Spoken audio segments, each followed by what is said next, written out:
Oh, g'day viewers. Welcome to this week's PB's Retro Restorations. I'm putting a whirly bird in, but this week's video is something much more exciting than that, so let's get down to it. Let's get down to it. I forgot my own catchphrase. Let's get crack-a-lackin', yo!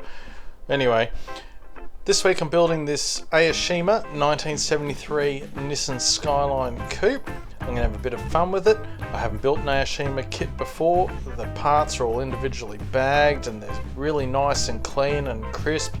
It looks like it's going to be a pretty easy build, which is a kiss of death. You know that, don't you, viewers? Anyway, let's see how we go with this one and have some fun.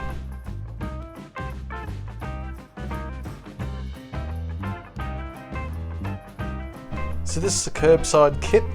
It looks like at some stage it was made to be motorised as well. Curbside means there's no complete engine to build with it, as most of you will know, but some of you mightn't. It also comes with some photo etch. Now, I've had really limited experience with photo etch, so I'm not sure how that's going to go. But here's me pre-building what I need to pre-build before I lay some paint on it.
So even though this is a curbside kit, there's still plenty of fine little details and things to be assembled on it. It's going to make a nice kit.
So this car has steerable, posable front wheels, I guess is a leftover from its motorisation days. The front suspension was a little bit tricky for me to get in. I hadn't done it before. I think it'd be okay if you'd done it a few times, but we got there in the end.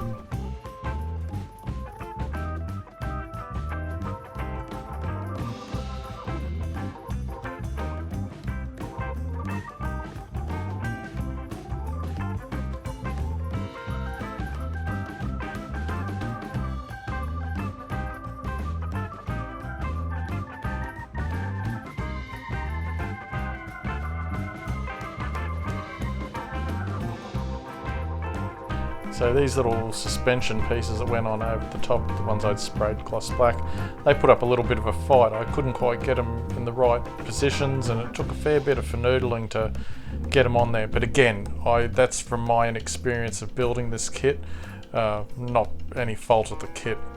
I don't think. It's got to be my fault, right?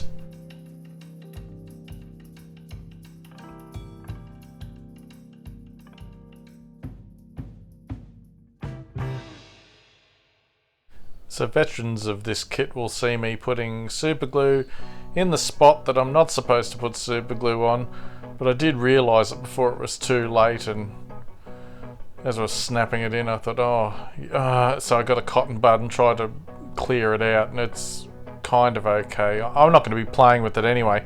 The other thing I forgot to mention is this car has full working suspension. It comes with 4 little steel springs. It's really cool.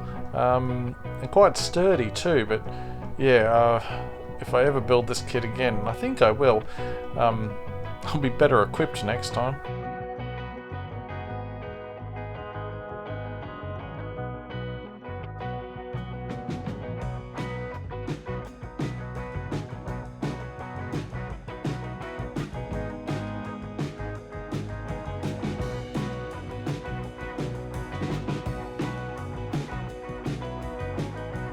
I said 4 springs, it's actually only 3. The one in the back only has 1 spring, but there we go. Springy, springy, springy.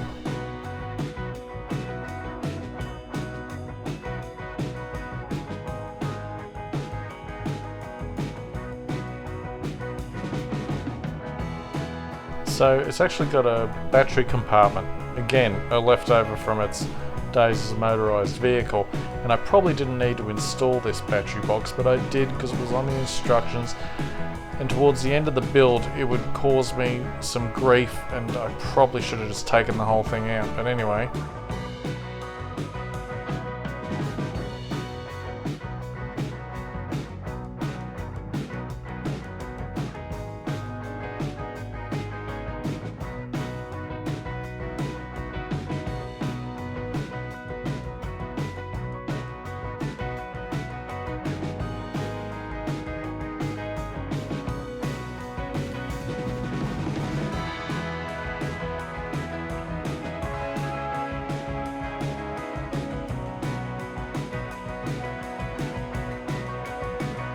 So here I am using some Tamiya black wash on the airbrushed panels just to give it some, shade and depth and a little bit of a weathered look.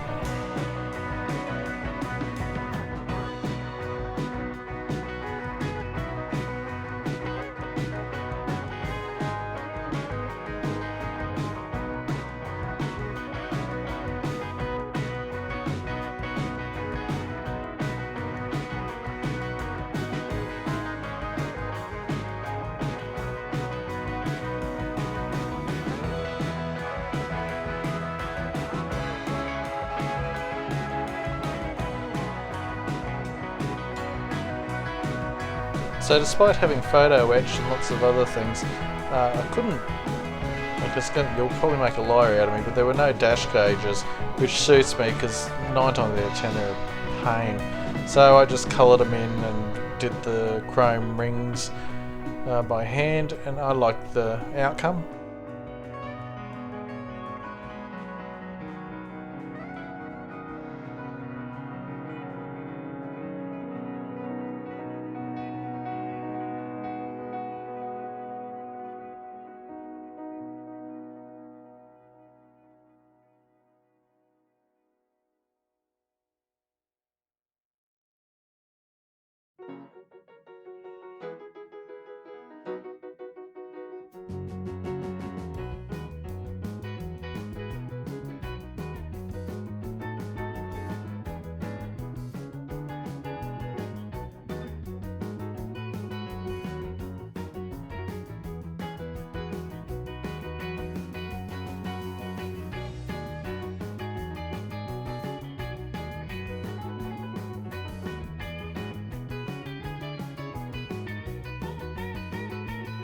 I had a go at drilling out the ends of the exhaust tips because otherwise they were just flat blank, and you'll see they're not quite in the middle when they go around on the turntable, but oh well, I had a go.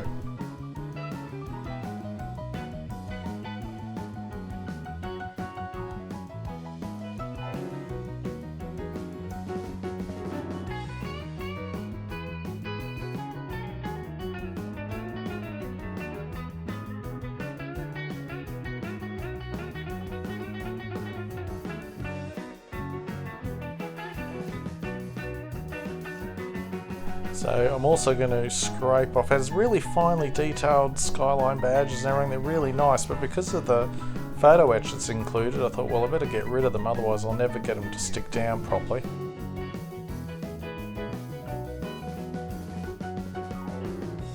Now I treat myself to a Tamiya panel line scriber just to go a little bit deeper where you can just give them a bit more definition. They're pretty well moulded on this car, but they were nice and straight, and I thought, well, I'll have a bit of practice and see how it goes.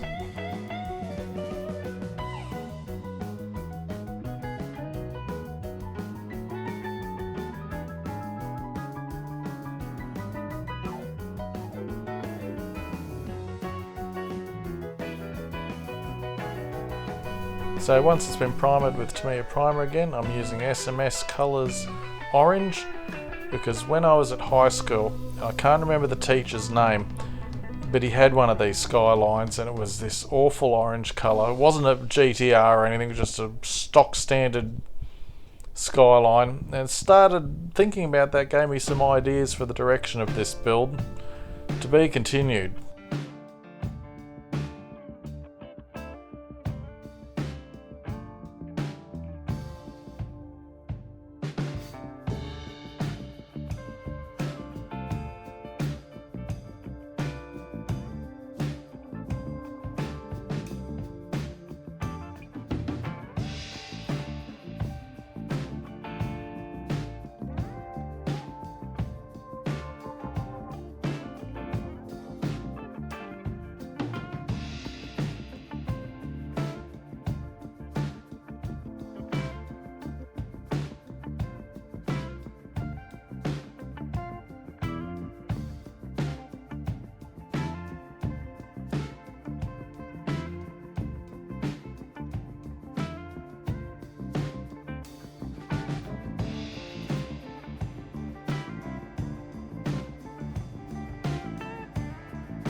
Using some cheap acrylic craft paint to do the blackout on the back panel, because once it's done and dry a bit, I can just use a cotton bud to rub off the chrome highlights.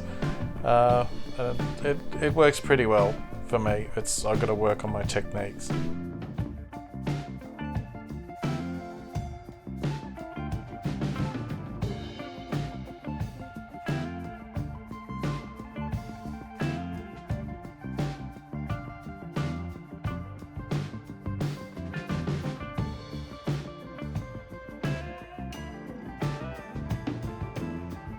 Now I'm using some Tamiya clear orange and clear red for the tail lamps, the tail lamp lenses. All the fine details are so crisply moulded and detailed on this kit, it's really nice.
So I did clear coat the body.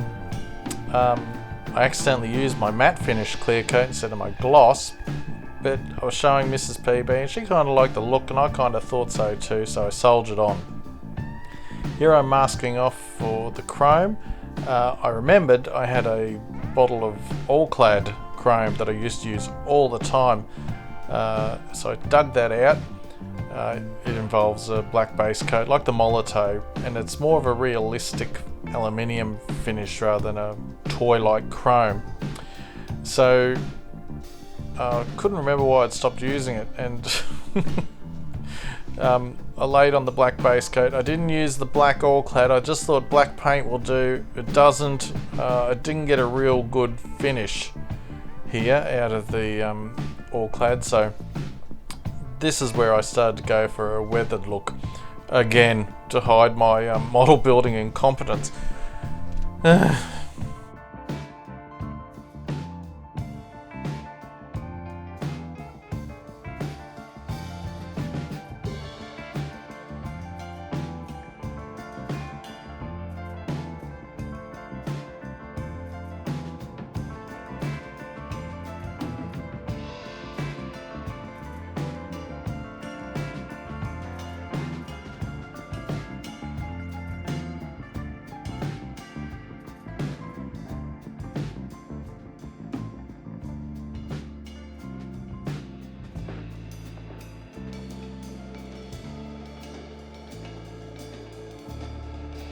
So some panel line everywhere I think it's needed. So my idea for this car is, it's not a genuine GTR. It's, you know, some young P-plate, as Granddad had it in the 70s. He's inherited it. It's a little bit worse for wear, but you know, hey man, it's a Skyline. I just bolt on some wheel arches and a couple of GTR badges off the internet, and hey, no one will be none the wiser, will they? I'm going to have some fun with the decals too.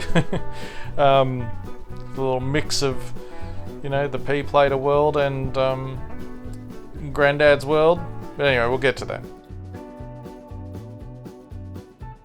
So, just cutting up some tape so it's a bit thinner and to scale. Because, you know, one of the quarter windows got all big cracks through it, but it's too hard to get a replacement, so we're just taping it up.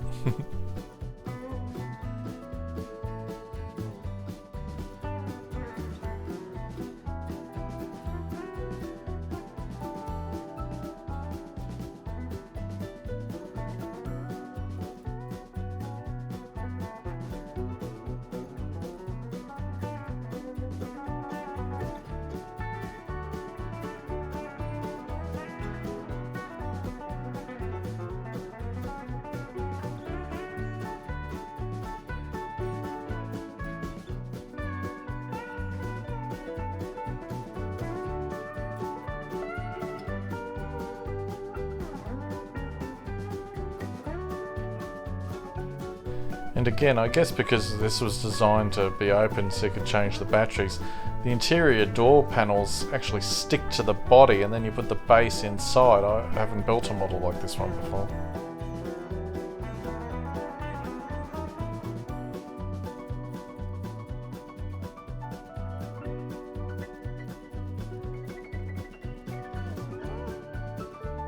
So with a sip of PB's Magic Thinking Water, I stuck the dash in. Now the dash is 2 pieces and I followed the instructions, but it just did not seem to be right to me. But anyway, I got it to stick and it looked like it was going to work.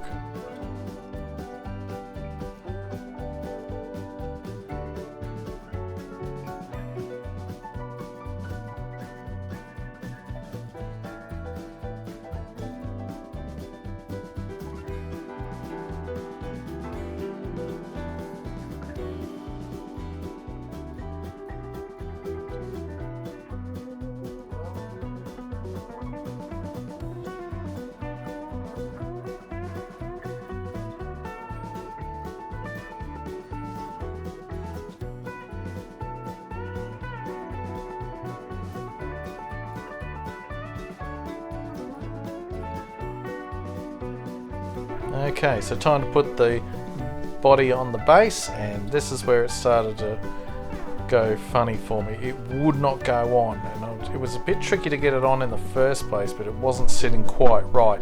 Trying to work out what was wrong. There was a little air vent on the center console that seemed to be stopping everything, so I cut it off. Thought that'll fix it. Right, wrong.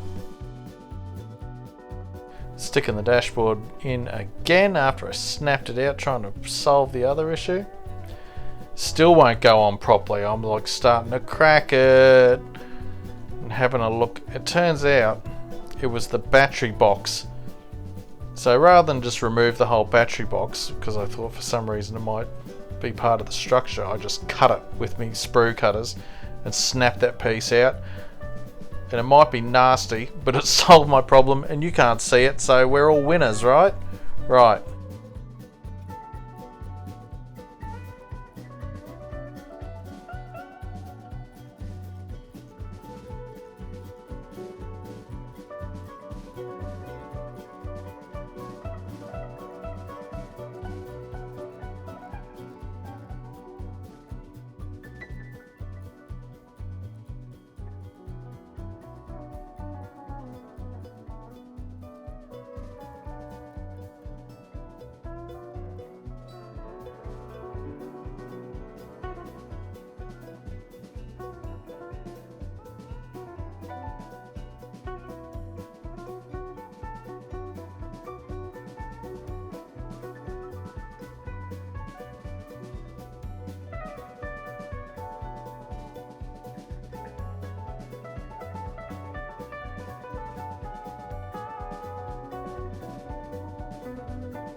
Here I am using the steel wool rust jar to put some rust in all the places I think it would start flogging out, because remember, this is just, it's been in Grandad's shed. He lived at Coolangatta, and it's had all the elements up against it, but it's hanging in there.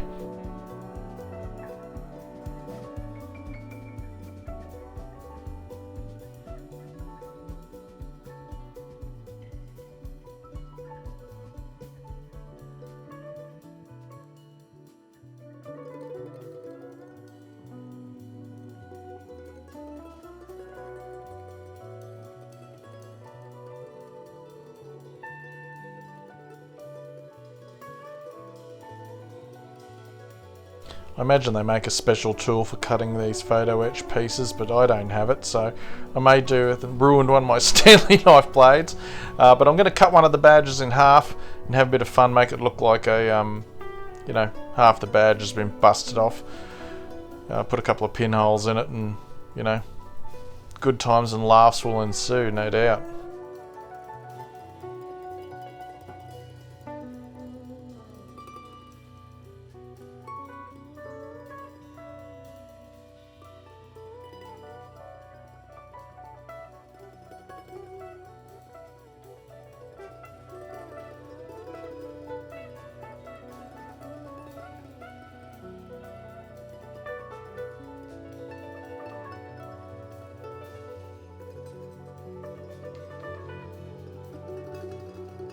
So with those little holes there, I'm going to use some of this Vallejo wash and just...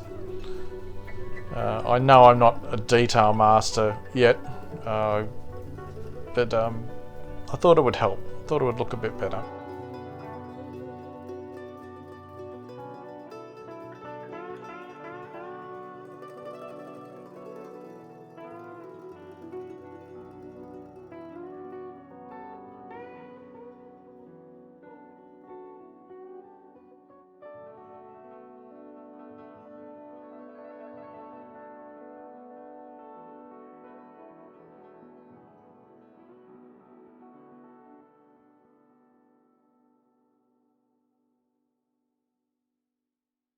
So I made some decals to have a bit of fun with this one.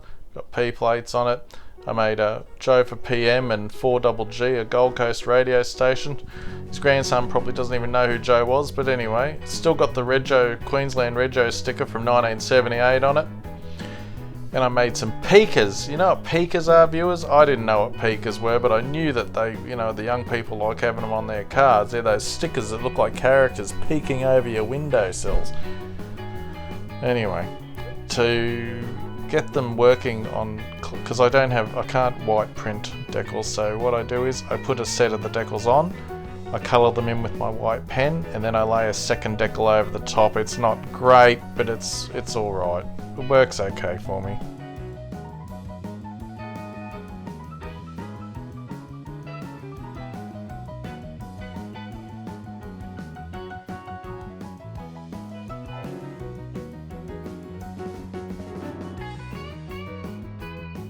It seemed like every, you know, second car on the Gold Coast in the 70s and 80s had a 4GG radio sticker on the bumper, so that one was a no-brainer. The Joe for PM, well, that's a bit of, you know, local fun. I'll let you Google that one.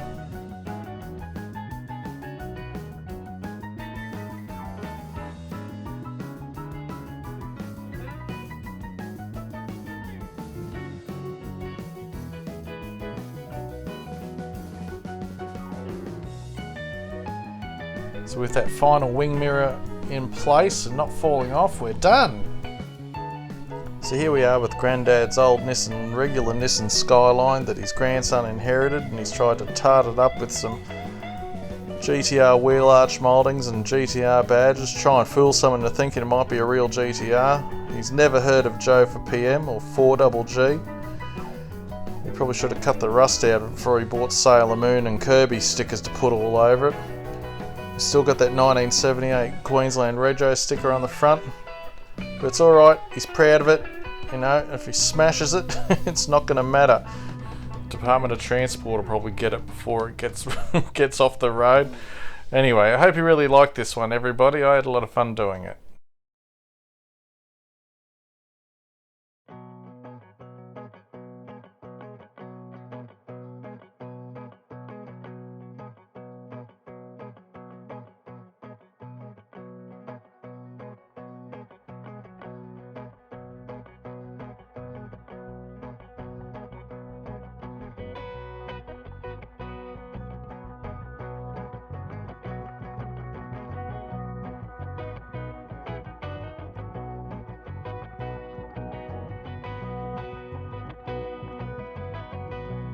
So thanks for taking the time out of your day to come and watch my video. I really appreciate it. If you're feeling brave, you'd like to check out some of my other work, click on one of these links. If you'd like to subscribe, click on my bald nut there in the middle of your screen. Click the bell for alerts so that you never miss a moment of the PB magic, whenever it may turn up in whatever form it takes. I think we'll have a diecast next week, but we'll see. Thanks very much for watching. Stay safe, have a great weekend, and I will see you next time. Bye! Hi Fletcher!